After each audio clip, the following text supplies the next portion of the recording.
Mathura. UP board की ओर से आयोजित होने वाली हाई स्कूल और इंटरमीडिएट की परीक्षाएं आगामी 24 फरवरी से शुरू हो रही हैं। इसके लिए जिले में 7 लाख उत्तर पुस्तिकाएं आ गई हैं।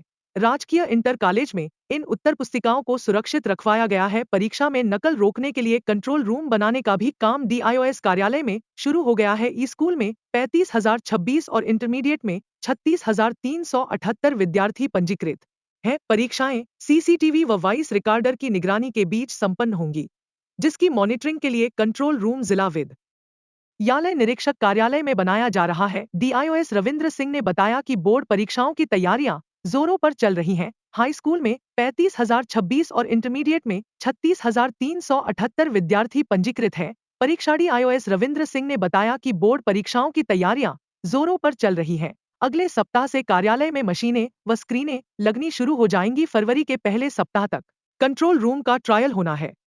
ट्रायल रिपोर्ट शासन को भेजी जानी है। उधर बोर्ड परीक्षाओं के लिए विद्यार्थी कितने तैयार हैं? माध्यमिक विद्यालयों में प्री बोर्ड परीक्षाएं शुरू हो गई हैं। साथ ही सीबीएसई से संबद्ध स्कूलों में दूसरे प्री बोर्ड चल रहे हैं। सीबीएसई के सिटी कोऑर्डिनेटर अनिल यदुवंशी ने बताया कि स्कूलों में दूसरे प्री बोर्ड के साथ ही प्रयोगात्मक परीक्षाएं भी चल रही हैं। ऐसे में अकाउंट्स, गणित, फिजिक्स, केमिस्ट्री, बायोलॉजी और अंग्रेजी जैसे मुख्य विषयों की परीक्षा ही ली जा रही है, ताकि विद्यार्थियों के रिवीजन में किसी तरह की कोई दिक्कत न आए। 10वीं में 12,983 और 12वीं में परीक्षा के लिए 10,786 विद्यार्थी पंजीकृत हैं। मथुरा। भाजपा महानगर अध्यक्ष के नाम की घोषणा 15 जनवरी तक हो सकती है। अब तक 16 दावेदारों के नाम सामने आ चुके हैं। इसके अलावा कुछ क्षेत्रीय पदाधिकारी भी दौड़ में हैं। दूसरी तरफ जनप्रतिनिधि भी अपने करीबी को महानगर अध्यक्ष बनाकर सियासी रसूख दिखाना चाहते हैं। इसके लिए लखनऊ से लेकर दिल्ली तक दौड़ लगा रहे हैं।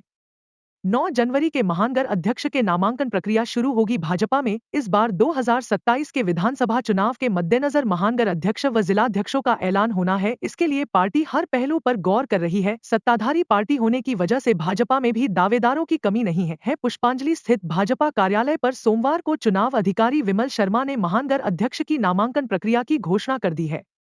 9 जनवरी से नामांकन प्रक्रिया शुरू होगी। यह घोषणा होने के बाद उम्मीदवारों में गुटबाजी और तेज हो गई है। दिल्ली के चक्कर काटने तेज कर दिए हैं। ऐसे में कुछ जनप्रतिनिधियों के बीच भी गुटबाजी जगजाहिर है। अब जनप्रतिनिधि भी अपने गुट के नेता को महानगर अध्यक्ष बनाकर सियासी रसूख दिखाना चाहते हैं। इसलिए जनप्रतिनिधि भी अपने समर्थक या फिर गुट के नेता की पैरवी कर रहे हैं। ऐसे में 15 जनवरी तक महानगर अध्यक्ष के नाम पर मुहर लगने की संभावना है। महानगर अध्यक्ष पद के लिए 15 से 16 उम्मीदवार रेस में बताए जा रहे हैं। इसमें पूजा चौधरी, संजय गोविल, राजेश गुप्ता, प्रदीप गोस्वामी, राजू यादवर, मुकेश खंडेलवाल, सुनील चतुर्वेदी, मनीषा गुप्ता, ज्ञानेंद्र राणा, राजकुमार अग्रवाल समेत अन्य पदाधिकारी अध्यक्ष पद की दौड़ में शामिल बताए जा रहे हैं। मथुरा। सुबह कोहरा और हाड़ कंपा देने वाली सर्दी नौझील और आसपास के क्षेत्र में बारिश और ओलावृष्टि, दोपहर बाद सूर्यदेव की हल्की झलक और शाम को गलन भरी ठंड। सोमवार को कुछ ऐसा ही मौसम रहा जिले में। वहीं मौसम विभाग ने आने वाले दिनों में और अधिक ठंड पड़ने की संभावना जताई है। इस बीच कुछ स्थानों पर बारिश हो सकती है। बर्फीली हवा से ठिठुरन थमने का नाम नहीं ले रही। सोमवार को निकली धूप और छांव का सिलसिला जारी रहा। न्यूनतम पारा 9.1 और अधिकतम तापमान 14.8 डिग्री सेल्सियस रिकॉर्ड किया गया। शाम 6 बजे के बाद बर्फीली हवा गलन का एहसास कराने लगी। नतीजतन बाजार जल्द बंद हो गए। सड़कों पर सन्नाटा दिखा। मौसम विभाग के मुताबिक 9 जनवरी तक ऐसा ही मौसम रहने की संभावना है। इसके बाद फिर घना कोहरा पड़ेगा। नौझील में सोमवार सुबह करीब 10 बजे ओले गिरे और बारिश हुई। इससे ठंड और बढ़ गई। ऐसे में लोग ठंड से बचने के लिए अलावा का सहारा लेते नजर आए। किसान अशोक शर्मा, चंद्रपाल पाठक, जमुना शरण कटारा, जगदीश, हरीश पंडित आदि ने बताया कि ओलावृष्टि कम होने के कारण फसलों को फिलहाल नुकसान नहीं पहुंचा है। हालांकि ठंड जरूर बढ़ गई है।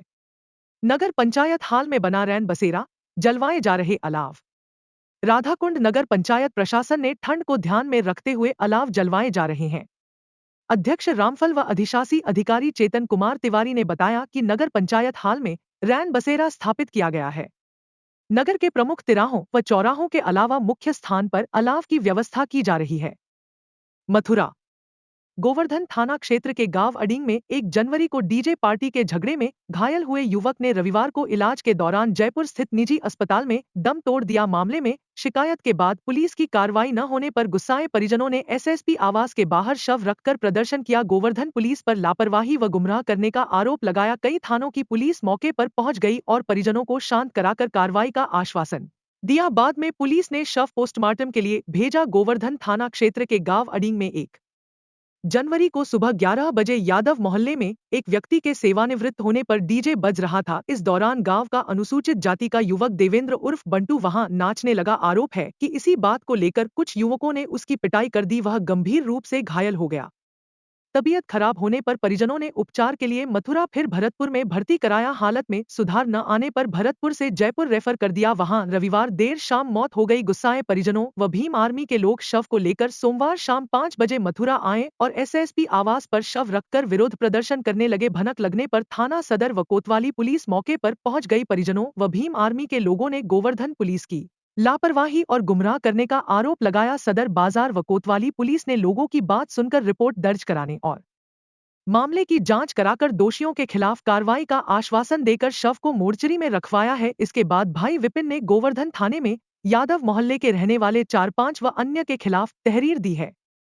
मथुरा थाना महावन पुलिस ने हॉस्पिटल संचालक व उसके करीब 2 दर्जन से अधिक लोगों ने एक राय होकर हॉस्पिटल पर हो रहे हंगामा की कवरेज करने गए मीडिया कर्मियों के साथ अभद्रता मारपीट कर मोबाइल छीन लिया। इसके विरोध में धरना देने की सूचना पर पहुंची पुलिस ने मोबाइल वापस कराते हुए पीड़ित की तहरीर पर रिपोर्ट दर्ज की। पुलिस मामले की जाँच कर रही है। शनिवार देर रात एक पत्रकार की तहरीर पर थाना महावन पुलिस ने रिपोर्ट दर्ज की। इसमें पीड़ित पत्रकार ने आरोप लगाया कि हॉस्पिटल में किशोरी की मौत के बाद परिजनों द्वारा चिकित्सक पर लापरवाही का आरोप लगाते हुए मौत पर विरोध करते हुए हंगामा किया। इसकी सूचना पर वह और करीब आधा दर्जन पत्रकार साथी घटना की कवरेज करने गए थे। आरोप है कि जब उन्होंने हॉस्पिटल संचालक डा भूपेंद्र सिंह से घटना की जानकारी की तो चिकित्सक ने अपने 25 से 30 लोगों के साथ एक राय हो मुझ पर हमला बोल लात घूंसों से मारपीट कर गंभीर रूप से घायल कर मोबाइल और जेब में रखे 20,000 रुपए भी छीन लिए।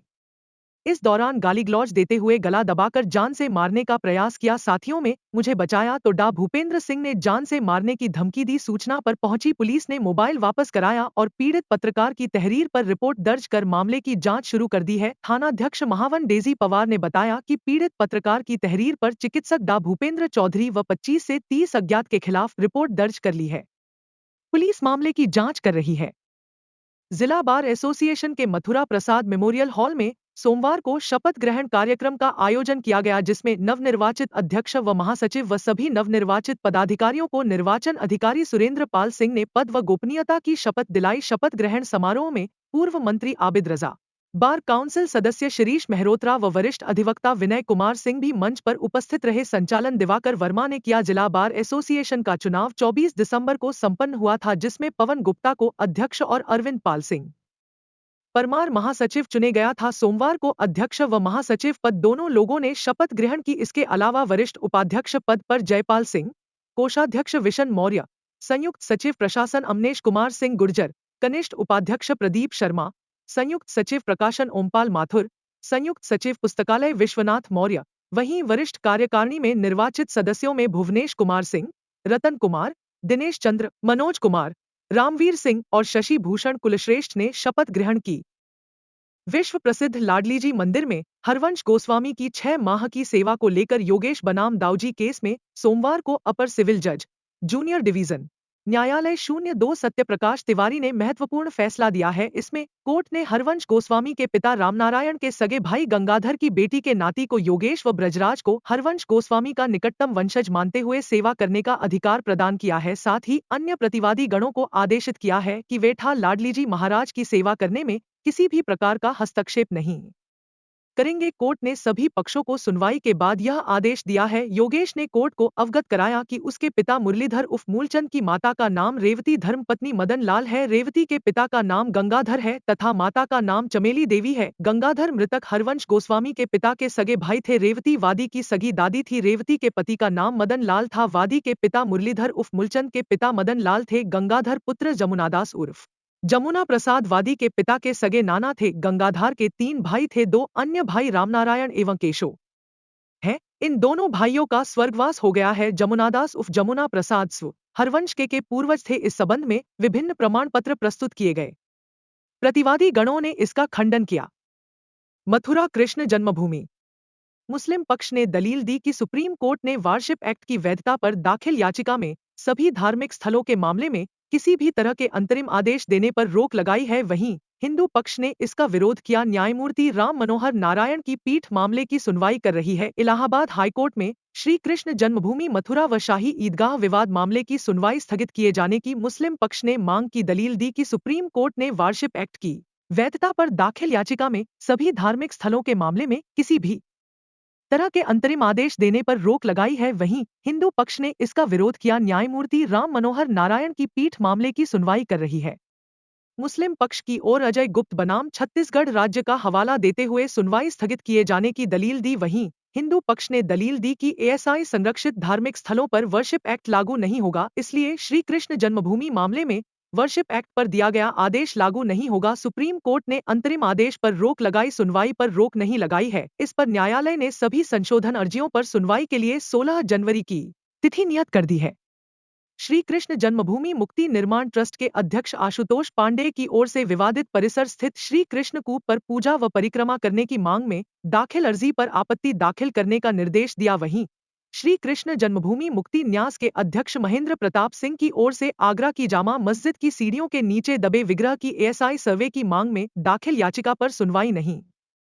महाकुंभ में स्नान के लिए जाने वालों के लिए अच्छी खबर है। प्रयागराज जाने के लिए उन्हें किसी परेशानी का सामना नहीं करना होगा। मथुरा से फ्री बस सेवा शुरू की गई है। इस लग्जरी बस सेवा का 12 जनवरी से रोज मथुरा से प्रयागराज के बीच संचालन होगा। स्वर्गीय बाल मुकुंद कसेरे और अंगूरी देवी की स्मृति में 12 जनवरी से 13 फरवरी तक प्रतिदिन प्रयागराज महाकुंभ के लिए मथुरा से एक बस रवाना होगी। प्रयागराज जाने वाले इच्छुक यात्री मसानी के अग्रसेन चौक स्थित होटल मुकुंद विहार में अपना पंजीकरण करा सकते हैं। यह जानकारी मुकुंद धाम में हुई बैठक में सेवा संकल्पित प्रमोद गर्ग कसेरे ने दी। उन्होंने बताया कि 12 जनवरी से 13 फरवरी तक प्रतिदिन मुकुंद विहार से रात 8:30 बजे प्रयागराज के लिए एक लग्जरी बस रवाना होगी। अगले दिन रात को बस पुन मथुरा के लिए प्रस्थान करेगी। महाकुंभ में स्नान के लिए जाने वाले इच्छुक श्रद्धालु निशुल्क रूप से बस सेवा का लाभ उठा सकते हैं। बस के साथ ही भोजन और वहां ठहरने की व्यवस्था भी निशुल्क रहेगी। यह सेवा सिर्फ 55 से 70 साल तक की उम्र के लोगों के लिए है। इस मौके पर जयंती प्रसाद अग्रवाल, सुभाष सिक्का, मुकेश खंडेलवाल, रविकांत गर्ग, बॉबी हाथी, राजेंद्र खंडेलवाल, सोहनलाल कातिब आदि मौजूद रहे।